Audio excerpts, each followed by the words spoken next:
মহান স্বাধীনতার ঘোষক হিসাবে। পহেলা সেপ্টেম্বর বাংলাদেশ জাতীয়তাবাদী দল বিএনপির ৪৭তম প্রতিষ্ঠাবার্ষিকী। এই উপলক্ষে নয়াপল্টনে দলটির কেন্দ্রীয় কার্যালয়ে যৌথ সভা করেন নেতারা। পরে সংবাদ সম্মেলন করেন তারা।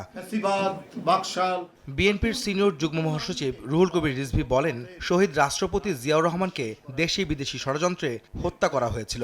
এখনও গণতন্ত্র পুনরুদ্ধার সম্ভব হয়নি মন্তব্য করে তিনি বলেন, নির্বাচন নিয়ে নানা ধরনের ষড়যন্ত্র চলছে। গণতন্ত্র এখনো পুনরুদ্ধার হয়নি। আমাদের সেই গণতন্ত্রকে পুনরুদ্ধারের জন্য আরও আমাদেরকে হয়তো বিপদ সংকুল পথ অতিক্রম করতে হবে।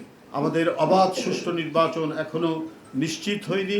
নানা ধরনের আমরা চক্রান্তের কথা শুনি, নানা ধরনের মাস্টার প্ল্যানের কথা শুনি। বিএনপির স্থায়ী কমিটির সদস্য নজরুল ইসলাম খান বলেন, জনগণের মতামত না নিয়েই অযৌক্তিকভাবে পিআর পদ্ধতি চাপিয়ে দেওয়ার চেষ্টা হচ্ছে। পিআর নিয়ে জবরদস্তি হলে নির্বাচন বাধাগ্রস্ত হবে বলেও মত তার। জনগণ এই সম্পর্কে কোনো কিছুই জানতে পারে নাই। জনগণের কাছে কেউ এই বিষয়টা পরিষ্কার করে নাই, অথচ জনগণের উপর আমরা চাপিয়ে দিতে চাচ্ছি একটা নতুন পদ্ধতি।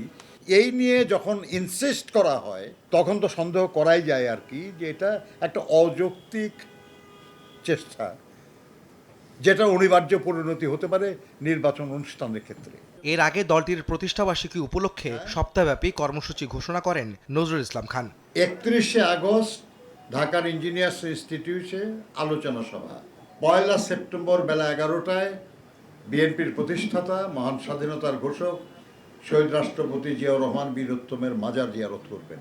2রা সেপ্টেম্বর হবে কেন্দ্রীয় র্যালি এবং 3রা সেপ্টেম্বর দেশের সকল উপজেলা এবং পৌর এলাকায় আলোচনা সভা এবং র্যালি অনুষ্ঠিত হবে। নির্বাচন ও সার্বিক পরিস্থিতিতে কোনো পক্ষ কৃত্রিম সংকট তৈরি করছে কিনা তা নিয়েও প্রশ্ন রাখেন বিএনপি নেতারা। কোনোটা তৈরি করা হয়, কোনোটা আহমেদ সালেহীন, সময় সংবাদ, ঢাকা।